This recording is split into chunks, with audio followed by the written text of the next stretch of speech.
আল্লাহ রসুল সাল্লাল্লাহু আলাইহি সাল্লাম গাদির ঘুমে মাওলা আলী রাদিয়াল্লাহু তাআলা আনহুকে মান কুনতুম মাওলা ফাহাদা আলিউল মাওলা যে ঘোষণা দিছে যে আমি রাসূলের পরে যে ইসলাম বা বেলায়েতের নেতৃত্ব করব, হ্যাঁ, নবিত্ব দায়িত্ব অলিত্ব দায়িত্ব যে করব সে হয়েছে মাওলা আলী রাদিয়াল্লাহু তাআলা আনহু।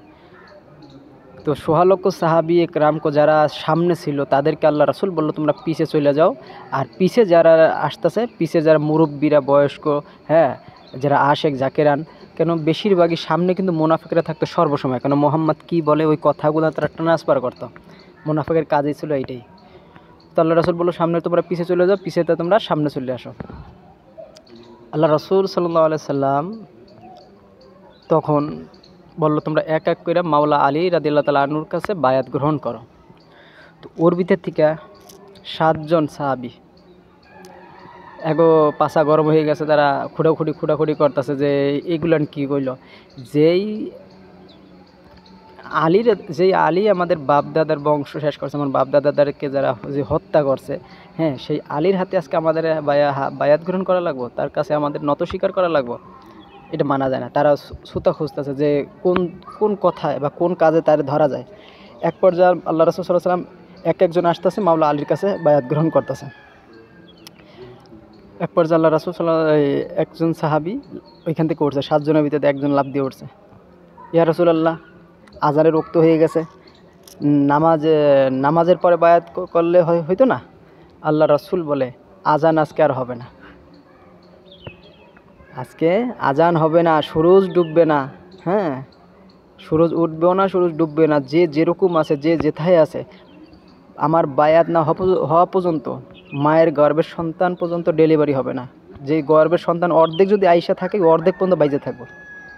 আমার বায়াত সম্পূর্ণ হওয়ার পর এই দুনিয়া আবার ঠিকমতো তাদের মতন পরিচালনা হওয়া শুরু হবে। যতক্ষণ আমার বায়াত শেষ হবে না, এখানে আলীর হাতে যতক্ষণ বায়াত শেষ হবে না, একজন মানুষ থাকতে দুনিয়া তার ধর্ম, দুনিয়া, সূরজ, আসমান, বাতাস সব তার ধর্ম, নিজের ধর্ম নিজে ভুলে গেছে। যখন এই কথা বলা হইল, আল্লাহ রাসূল একের পর এক বায়াত গ্রহণ করাইতেছে, একের পর এক বায়াত করাইতেছে। ওই 7 জনের ভিতর থেকে একজন 7 জনের ভিতর থেকে বলতেছে একটা কাজ কর,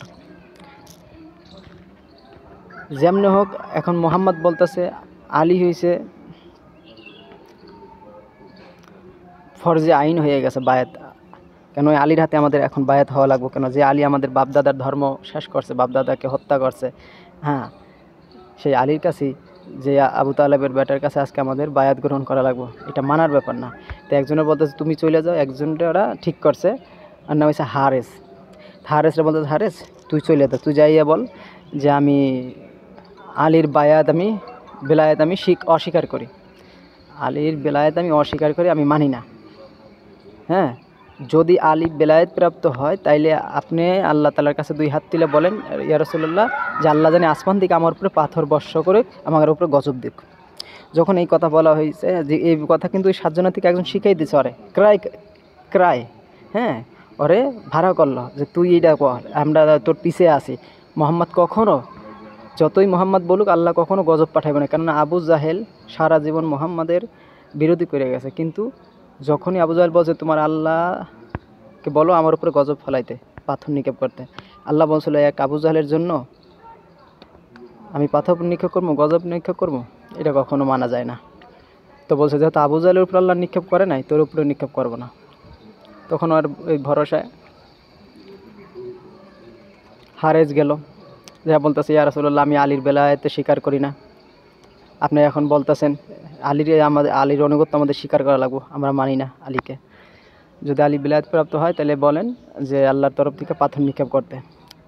বলার সাথে সাথে আসমান থেকে একটা পাথর পইরা একবারে হারেজের মাথার উপরে পড়লো, মাথাটা ফাইটে গেল, সাথে সাথে সবাই তাজ্জব হয়ে গেল। ওই 7 জনের ভিতর থেকে একজন লাফ দিয়েছে, ইয়া রাসূলুল্লাহ, আপনি তো কোরআন শরীফে আল্লাহ তাআলা ঘোষণা বলছে আল্লাহ কখনো আসমান থেকে গজব নাজিল করে না, যেখানে আপনি থাকেন সেখানে রহমত থাকে, রহমতের আপনি থাকাকালীন ওই জায়গায় গজব নাজিল হয় না, তাহলে আজকে কীভাবে হলো? আল্লাহ বলছে ওইটা ছিল আল্লাহর একাত্মবাদের শিকার, এটা হচ্ছে আলীর বেলায়েতের শিকার, আলীর বেলায়েত, হ্যাঁ, বেলায়েতের পাওয়ার, বলছে ওই দিন আল্লাহ তাআলা খানায় কাবাকে রক্ষা করতে আবাবিল পাখি দ্বারা কাবা আব্রাহাকে ধ্বংস করছে।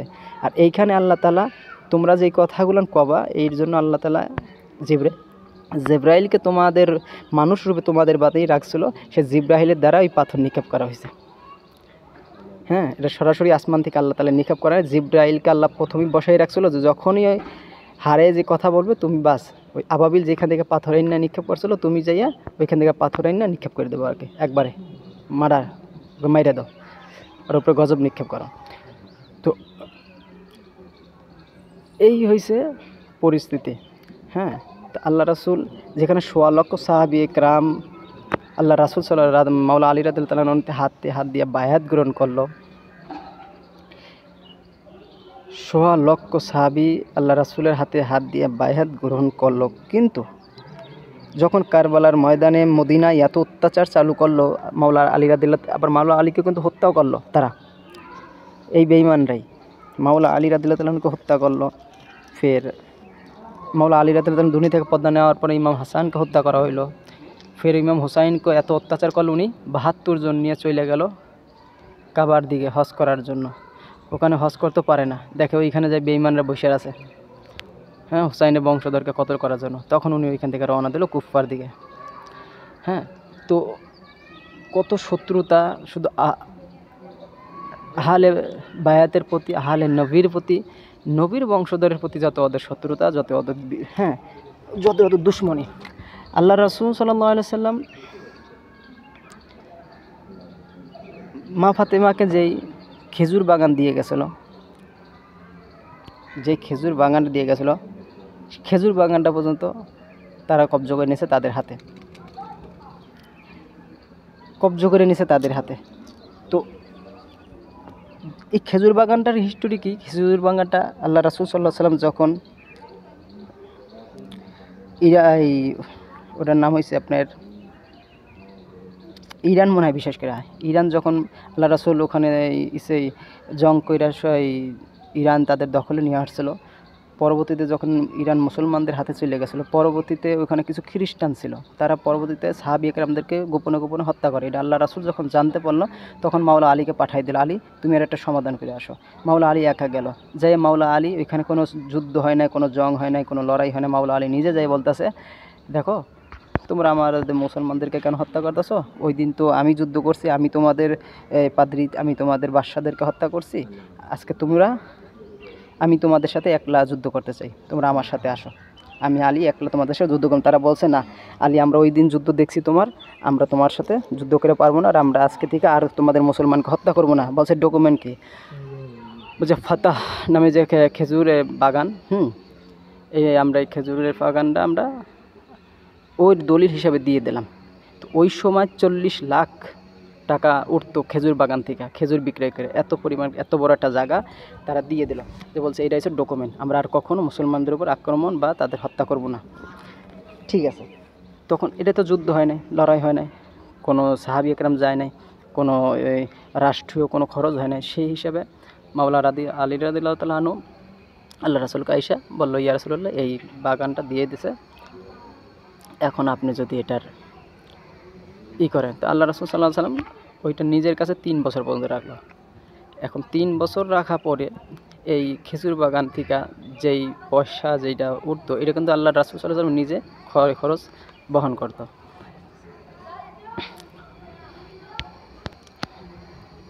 আল্লাহ রাসূল সাল্লাল্লাহু আলাইহি ওয়াসাল্লাম যখন দুনিয়া থেকে যাওয়ার আগে এই খেজুর বাগান তখন কিন্তু মা ফাতেমা রাদিয়াল্লাহু তাআলা আনহুকে এটা ওনার নামে উইল করে দিয়ে গেল, কারণ বাপের সম্পত্তি, এটা উনি দিয়ে গেল। এটা কোনো উম্মতের সম্পত্তি না, এটা কোনো রাষ্ট্রীয় সম্পত্তি না, এটা মা ফাতেমাকে উনি দিয়ে গেল। পরবর্তীতে যখন খলিফারা খেলাফতে আসলো তখন কিন্তু এটা জোর জবরদস্তি করে নিয়ে গেল। তখন মা ফাতেমা যখন রাসূল থাকাকালীন মসজিদে নববীর 2টা দরজা, একটা দরজা দিয়ে মা ফাতেমা আসতো, কেউ জানতো না যে মা ফাতেমা কখন আসছে কখন গেছে। কিন্তু ওই দিন মা ফাতেমা বোরকা পরিধান কইরা, যেইটা সদর গেট, মানে সবাই দেখবে সদর গেট, সেই গেট থেকে সে ওই দিন মসজিদ নববীতে গেছে, যাইয়া হাকাম বসা নবীর তক্তায়। তাই বলছে, হাকাম তুই আমার খেজুর বাগান ওই সময় তো আবু বকর তো ক্ষমতায় গেছে, তখন বলতেছে ওই সময় মানে বিচার করতেছে হাকাম, তা তুই আমার খেজুর বাগান কেন নিলি? এ হাকাম তুই আমার খেজুর বাগান কেন নিলি? তা বলছে এটা রাষ্ট্রীয় সম্পত্তি, বলছে এটা রাষ্ট্রীয় সম্পত্তি, দলিল দে। তখন ও হাদিস বলতেছে, তখন মা ফাতেমা কোরআনের কোরআনের আয়াত দিয়ে ওটার সংশোধন করতেছে, হাকাম আবার হাদিস বলতেছে, আর মা ফাতেমা আবার কোরআনের আয়াত দিতেছে, হাকাম ওইটা আবার কোরআনের হাদিস। তখন হাকাম বিরক্ত হয়ে বলতেছে, হ্যাঁ ফাতেমা, আমি হাদিস বলি, তুমি কেন কোরআন আয়াত তুমি কেন কোরআন আয়াত দিয়ে দলিল কাটতাছ? তখন মা ফাতেমা বলছে এটা শোনার জন্য আমি বসেছিলাম এতক্ষণ।